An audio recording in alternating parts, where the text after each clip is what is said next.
Welcome. We're totally blessed to have you with us today. And today we're going to talk about, just current events, things that we've been doing for a minute. And so some of the current events, well, first of all, we went over to UK.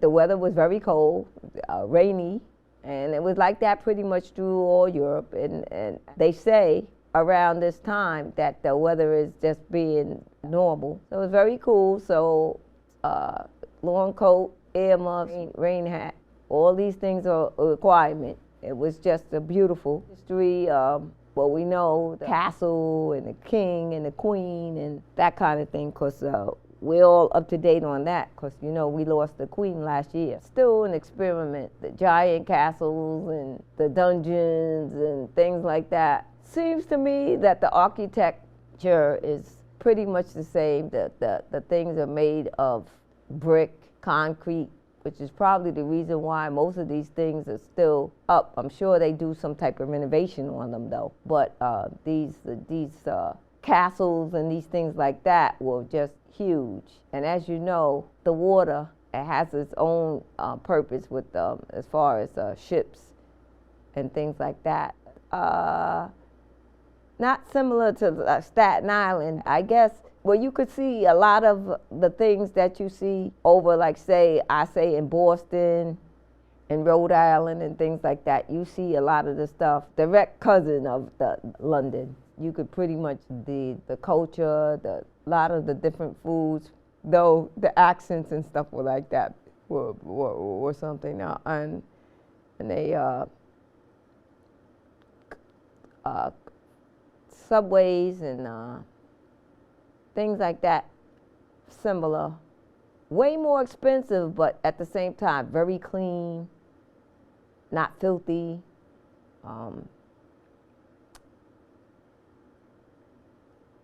No, I didn't see any trash or anything at all, honestly, in the streets or anything like that. People love their animals and their pets, and they had dogs. Didn't see no dog poop whatsoever anywhere. So it's just a lot of things that I don't know. They made the comment on the boat that takes you across, where you could see the different sites and the different homes of famous writers and Shakespeare and things like that, people that actually lived there, and among seeing certain things. And where they said that's what they used to do, was keep everything clean and throw everything into the water, like the water they used like as a sewer. But believe it or not, I didn't smell the water or anything like that. It wasn't clean, but it didn't look, you couldn't see it. But I imagine, because they said that they stopped doing that in the last 40 years, so they've been working on what we all talk about, our environment and our water, and that kind of thing, as far as cleaning it up. So they mastered that. They had a whole lot of rain. There was a whole lot of flooding. Well, and the reason for that is that the water, and they said when there's a lot of rain, and they had certain like dwarfs that they had. If the water touches that means that it was time to shut down, because the things would be flooded. So they had a system that they had in place. I don't know what can be done about making the sewers better, or how they would go about that. But it was very interesting. Did a few of the tours on the bus from here to there, and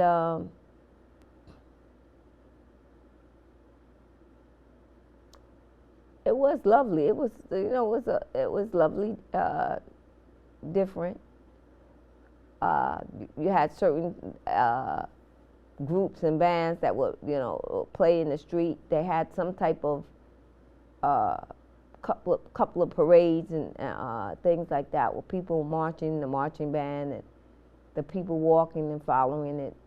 Very similar to what we do for all kind of things.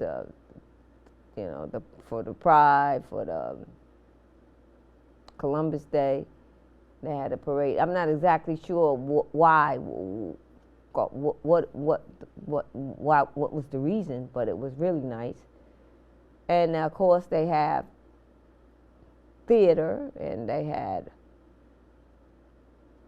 it was different.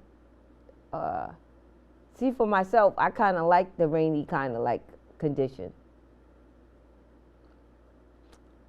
So that part really didn't bother me. But a couple of times it really, really, really poured. But it just rained all the time. But it only poured a couple of the times that we were there. Heavily, heavily poured and rained. But people there so used to it, they just continue the business as usual.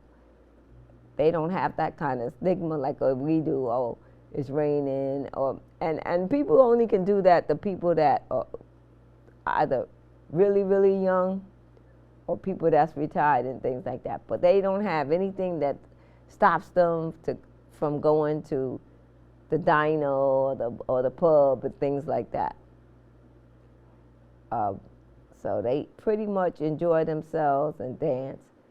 And the other people that were there in London from Britain and stuff like that, they wore their official uniforms and things like that. It was a very beautiful experience.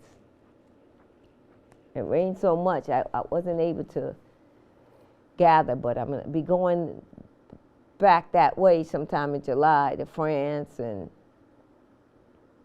Norway and Sweden and these other places. And but I was amazed. I didn't see where they had a particular class of homeless people and people that were struggling or anything like that. I just happened to be there for the king's birthday.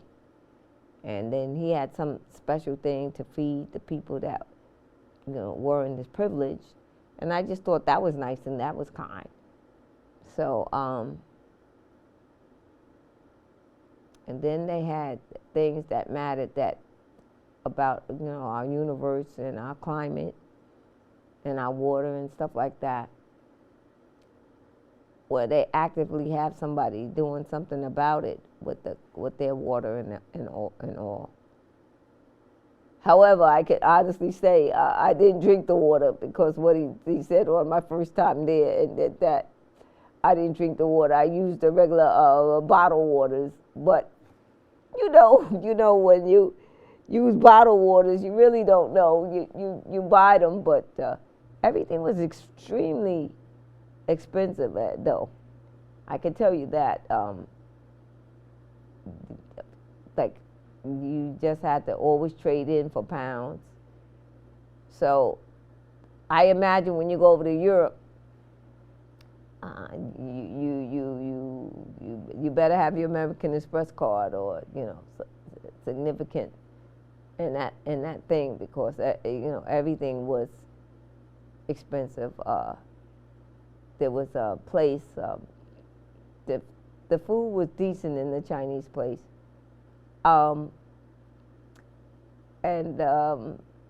These people were coming from China. So, I don't even know, because we Americanize everything anyhow. Since I'm really an American, I've been born and raised in America, you know what I mean? So, my tradition of Chinese food is, I know the real Chinese food anywhere down in Chinatown. I remember my father used to say, oh, don't get me no Chinese food unless you go to Chinatown and get it. My father was out in Brooklyn, you know what I mean? So if he wanted Chinese food, he would go all the way to Chinatown to get him some Chinese food.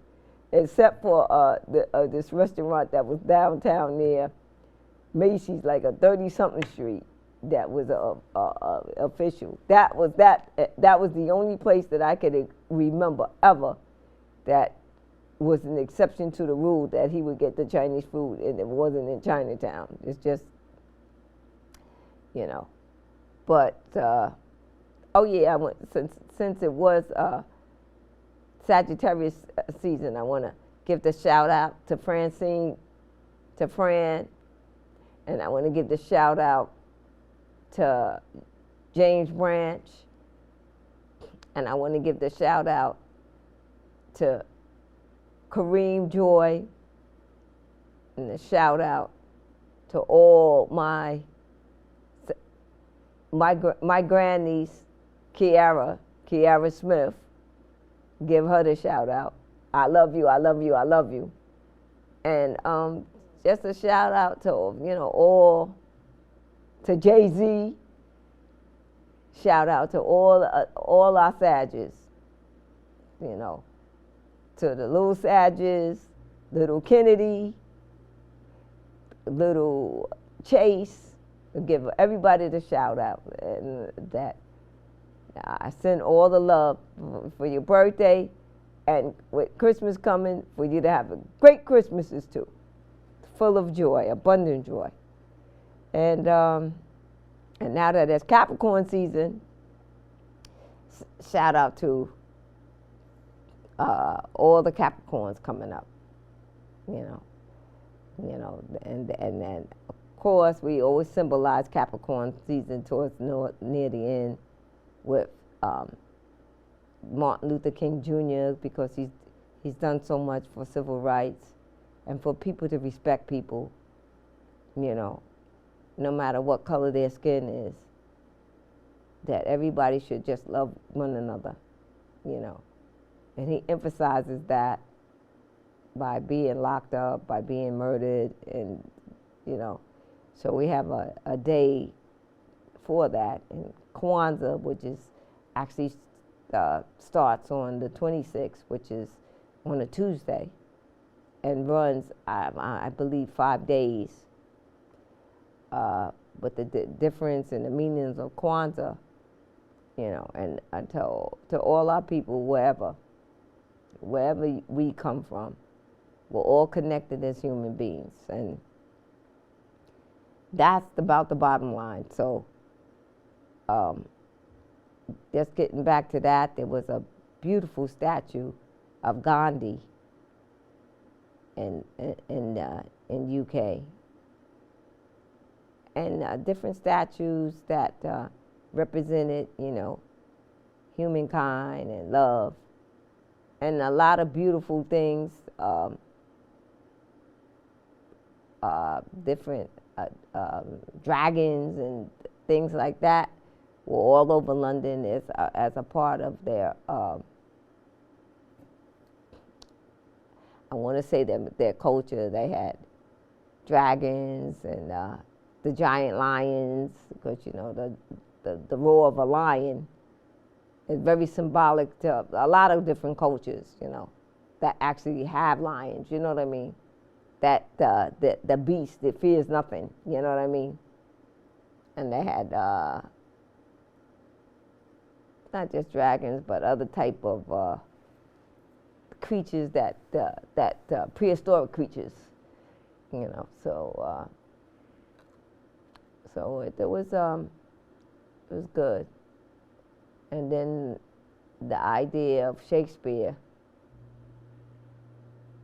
and writers and great people like that. But this particular area that I was staying in, and that area, there were very well-to-do people at all. The guy said you had to have a certain amount of money to, be there and be at the present. So life is good. I could tell you the subway was maybe about maybe $20 to ride. I didn't see where they had anything that would accommodate people with a family of children and stuff like that. And the weirdest thing that I saw about with the cars is that they all had special cars. Never saw any problem with parking or anything like that. Never saw. They say it was traffic, but never saw traffic. Not in the least, honestly. I couldn't believe it. I noticed a lot of the cars had like the diplomatic like status on them. And I guess that in the area where they have, I guess they know that people are going to have cars. They must have some type of parking for the cars, because I just didn't see any cars on the street. And that was going from where to where. I didn't see any cars on the street. And in the downtown area where the cars would go, and then the buses, to me it was never any traffic. I mean, now what does that mean? Does that mean that there's a restriction on the limit of cars, or where the cars, or the cars stored somewhere else? I don't know. I haven't been to Vegas because I was only there a short time. But I sure would like to know that recipe so we could kind of straighten up New York and make New York not so, I don't want to say greedy, but it's just not necessary for people to have to pay so much. But I guess maybe that's why the subway is so much, because they force everybody to use the subway. But the idea that even no seniors or no children, everybody would pay that fare, because I did see people with their strollers and their baby carriage getting on the subway and all. But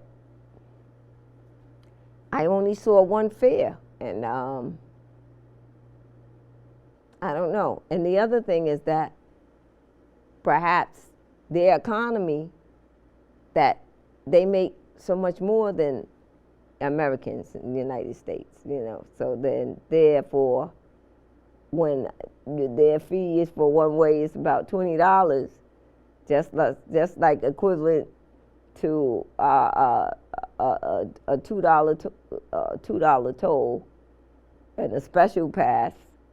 They had a special pass that was like $40 that would give you 2 rides.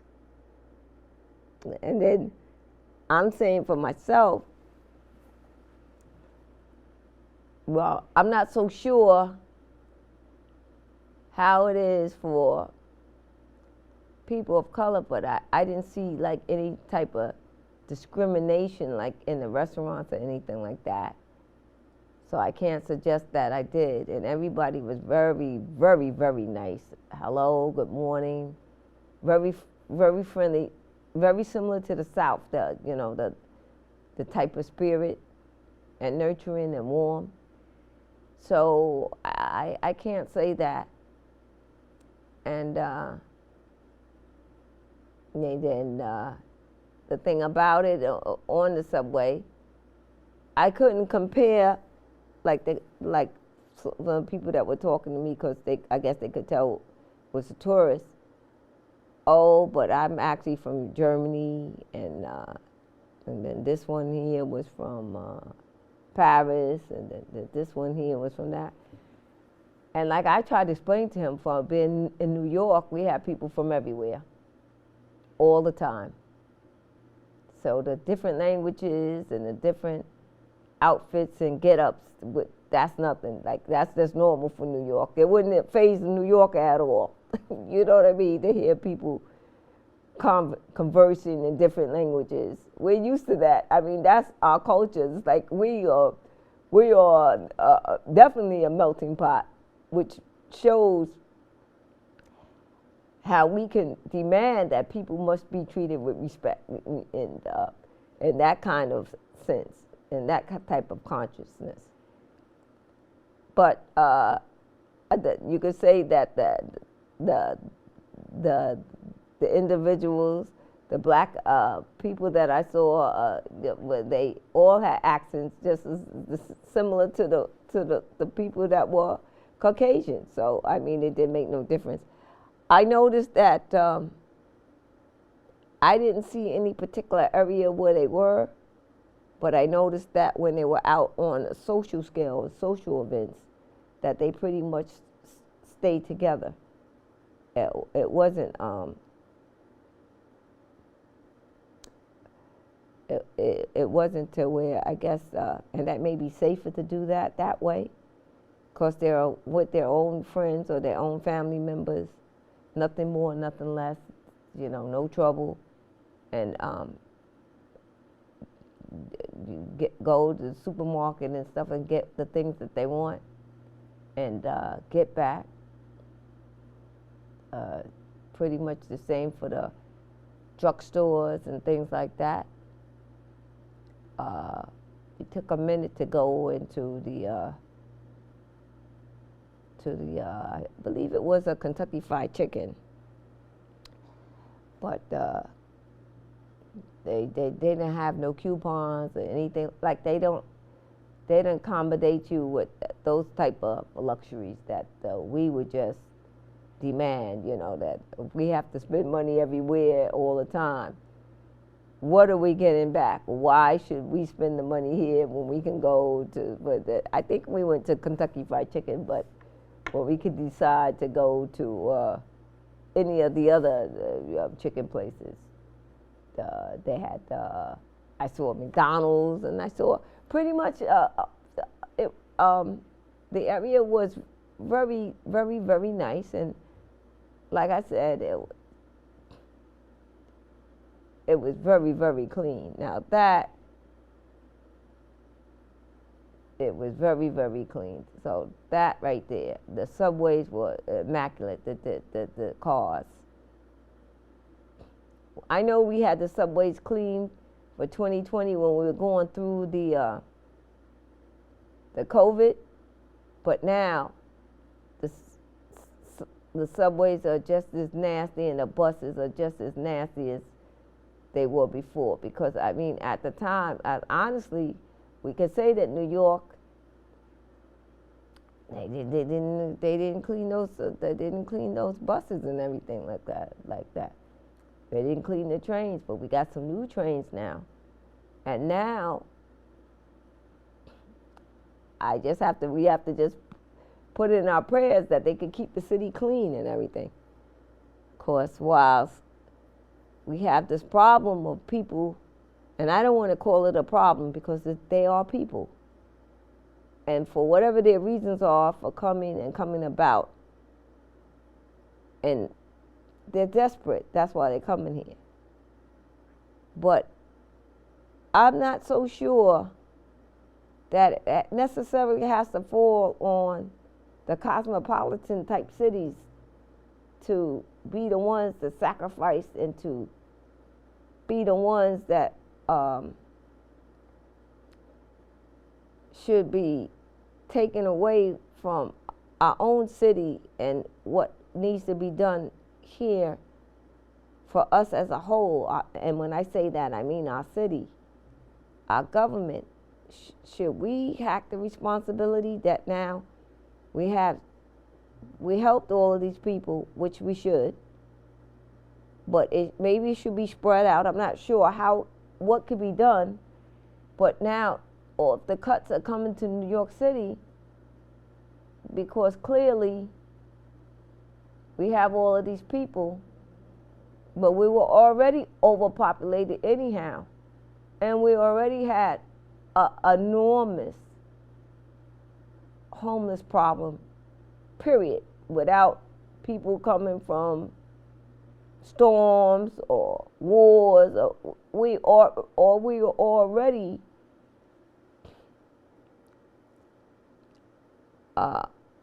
financially undermanaged when it comes to these things. But I'm hoping around this holidays, when our solution is going to be hurting the children, hurting the system for them to learn, and it's the holidays and it's Christmas and it's New Year's and moving forward. We already know, and then the other thing of them pointing the blame. If somebody has a good heart and opens up the door to help other people that need it, shouldn't when we see that and we know that is a problem, shouldn't our government step in and help us? Why should we have to look at our governor as the bad guy or our mayor as the bad person? Keep these things in mind as we move forward. Let's have a good year. It's excellent. Get out, see everything that you can, and bless you all. Nam myoho renge kyo. Because if we can make the problem, we can sure take it away. So I want to thank you. I love you guys. Keep on blessing me and Ricky and all of our staff as we wish you a very Merry Christmas and a Happy New Year. Thanks for watching the Real Self Talk Show with Sylvia Gina Hunt. Check out this great eccentric slideshow from the host herself and her friends. Enjoy.